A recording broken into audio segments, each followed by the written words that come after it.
Welcome into OutKick the Show. I am your fearless leader, Clay Travis. I hope all of you are having fantastic times wherever you may be across this great country or this great land. We have got kickoff in about, 30 minutes of a Wednesday afternoon NFL game. The Ravens on the road against the Steelers. Get your bets in right now. FanDuel.com/Clay, up to $1,000 free wager. Tennessee, if you haven't signed up yet, get signed up right now. Get your bets in. FanDuel.com/Clay. Michigan and Virginia, you're about to be able to gamble on sports. Go get signed up right now. The minute you can go live, they will send you an okay, and you will be ready to go at FanDuel.com/Clay. That is FanDuel.com/Clay. Okay, Ravens Steelers. I gave you this pick as a part of my OutKick six-pack all the way back last week, and I'm still on it, still riding with the Steelers, even with this line all the way out to 10. J.K. Dobbins not playing, Mark Ingram's not playing. I don't see there being any real opportunity here for the Ravens to be able to score. I like the under, and I like the Steelers to cover. This feels to me like a 24-3 or 24-6 type game. I don't think RG3 and the Ravens are going to score a touchdown. Mark Andrews is out. Lamar Jackson is out. Offensive line issues already. Steelers have the number one defense in the NFL. Ravens have a lot of dissension internally with their team. This feels like an easy call. Give me the Steelers to cover the 10. I already got them at 4, so you got a middle if you bet them at 4 like I did, and also the under in play here. I think the Steelers go to 11-0. I think the Ravens fall to 6-5, and their playoff hopes are going to be in severe jeopardy by the time about 3 hours from now after kickoff. So that's where I am on Ravens Steelers. Let me talk to you about the Big Ten. Fireworks last night when Kirk Herbstreit went on the playoff ranking show and said he was concerned that Michigan might not play, and then he apologized after that in the big game against Ohio State. Now, Herbstreit has been proven partially correct because Michigan now has canceled their game this weekend.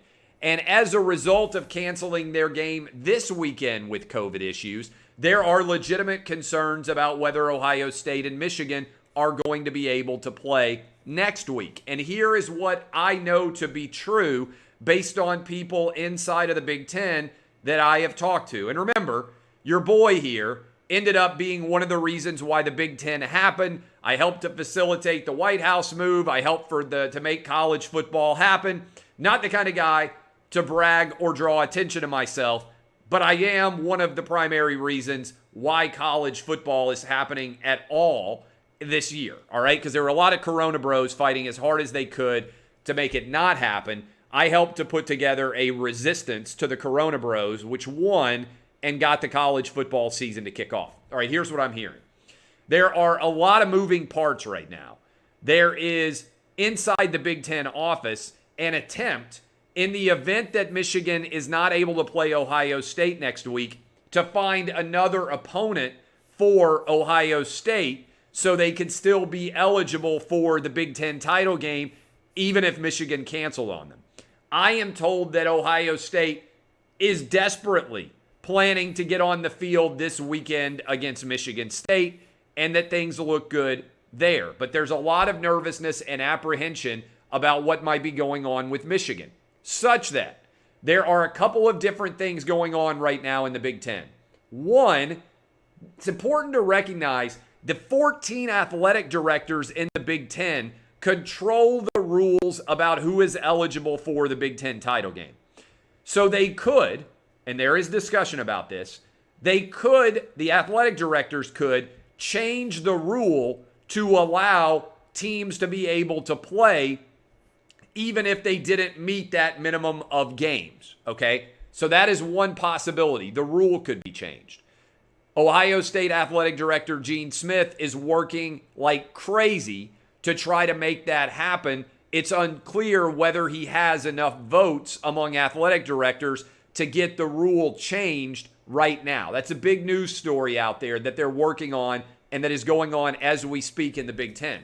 The other thing that is going on, there is a meeting among the health committee in the Big Ten as a result of the CDC announcing today that they now only have a 7 to 10 day quarantine in place for COVID as opposed to 14 days. It's 7 days with a negative test, which changes a lot for all sports.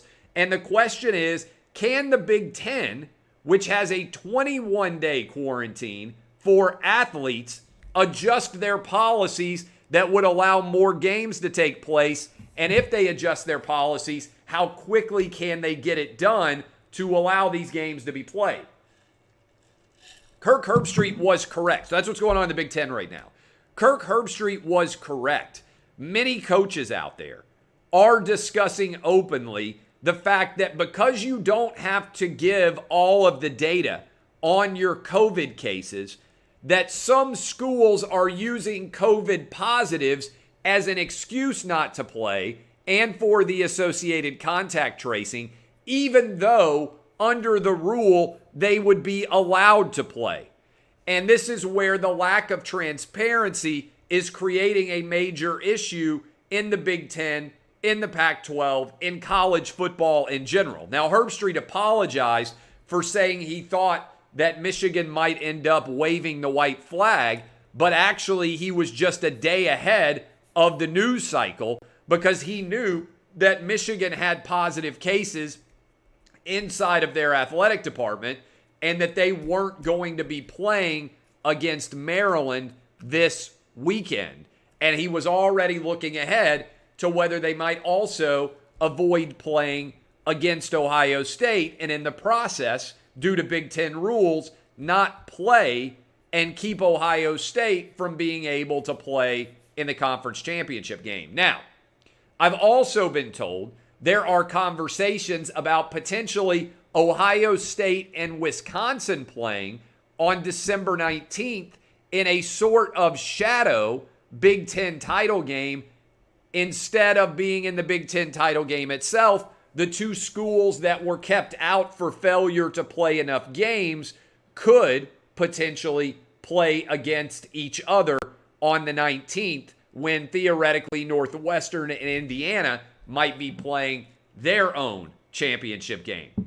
All of those wrinkles confusing enough for you as the sands turn, as the hourglass falls, whatever you want to say. The sands in the hourglass, days of our lives style. We are in the middle of days of the Big Ten, and it is a wild, wild scenario right now. Speaking of wild scenarios, I've got two other stories that I am about to go completely off on. And I appreciate all of you for watching. Let me check and see. I got to make sure what exact advertisements, if any, I have to fit in here before I actually go off in a big way. And there certainly is the possibility of absolute ridiculousness going on here, all right? So let me tell you this. If Colin is watching, Colin, let me know if I have advertisements to do here to make sure that I get everything done. And you know what? If I miss one, I'll come back and do it tomorrow. Let me just go ahead and dive into these two stories. I am absolutely appalled by the degree to which politicians have grabbed power and so many people have willingly acquiesced to those power grabs without in any way holding the politicians accountable, filing lawsuits, fighting tooth and nail to protect your constitutional rights. And sports has often been involved. Right now in Santa Clara County, I want you to think about this for a moment. Stanford is moving to Oregon and Washington. The 49ers are relocating to Arizona. And San Jose State is going to Hawaii, all because Santa Clara County officials have forbidden the playing of football in their county. So they are trying to argue it isn't safe to play football in Santa Clara County. And as a result, they are having hundreds of people travel outside of their county in direct contravention of CDC guidelines to play games in Arizona, to play games in Washington, Oregon, and Hawaii. Think about how crazy that is. Now, think about this. All of those groups have money, particularly Stanford and the 49ers, to hire the best possible lawyers and argue that there is no reason why football should be forbidden. Stanford has not had a positive COVID case since July. The 49ers have had very few. San Jose State has managed to continue to play a lot of games as well. Rather than fight the authority, which I believe is unconstitutional and being exercised in an arbitrary and capricious fashion that is without justification according to health guidelines, that is, Santa Clara County is no safer without Stanford and the 49ers and San Jose State playing football than they are if they play football.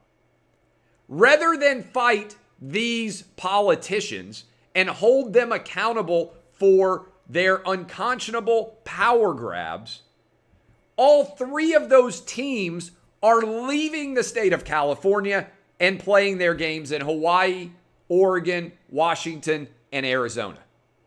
Note what they did not do.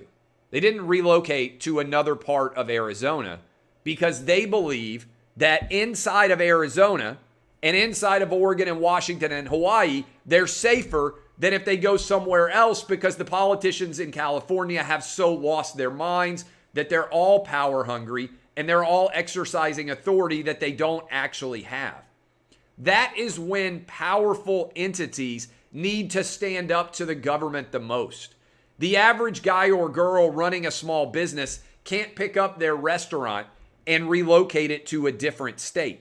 They're stuck there. They don't have the financial resources to fight against Santa Clara County and the idiot governor of California, Gavin Newsom, and all of the idiot politicians who are destroying the economies in their state with no rational basis whatsoever to do so. If they had any testicular fortitude at all, if they had any gumption, if they had any pride, if they had any at all testicular fortitude, the San Francisco 49ers, Stanford, and San Jose State would all file lawsuits seeking injunctions, arguing that they are being irreparably harmed by not being able to play their football games. And I think there's a very good chance they'd be able to play their football games and they would be able to step to the Santa Clara County authorities and serve a cold dish of defeat to those power-hungry politicians. Instead, they all turned tail and fled the state to play football games elsewhere, leaving all of the other small business owners with no equal opportunity to go toe-to-toe legally with the state of California, with no opportunity to fight at all and prove how illegitimate all of these platforms and the decisions that are being adopted by these politicians truly are. Listen carefully. These Santa Clara County politicians are dimwits. They are imbeciles. They are acting in a way without justification, and they are destroying the economy and the livelihood and the lives of many of their constituents. But the San Francisco 49ers, Stanford, and San Jose State are just as complicit in these regulations and ordinances, even if they disagree with them, if they don't have the testicular fortitude to step up and challenge the power of these politicians and make arguments about why they should be able to continue to play football in this county. The fact that they turned tail, the fact that they ran for the border to Arizona, to Washington, to Oregon, and to Hawaii is an opportunity that most businesses don't have. They had an opportunity to stand up to the state of California, to the county of Santa Clara, and say, what you are demanding is unconstitutional. Here are our arguments why what you are arguing makes no sense from a public policy or health perspective. Instead, they fled their state and left everyone who couldn't afford to flee behind to bear the brunt of awful political decisions without any significant consequences themselves. The 49ers should be ashamed. Stanford University should be ashamed. San Jose State should be ashamed. They're all so afraid of the Corona Bros and of being accused of not caring about COVID enough that rather than argue for what is legally just and what is legally accurate and what is constitutional in nature and protecting the rights of everyone in their jurisdiction, they decided to run and hide. It is pathetic. And as ridiculous and totally without merit as the Santa Clara County decision is, the fear and the cowardice being evinced by Stanford, the 49ers, and San Jose State is arguably worse. Shame on all of you for lacking the testicular fortitude to stand up for what's right and to file lawsuits standing up to an unconstitutional abridgment of authority and destruction of your business in the state. All of you should be terribly ashamed.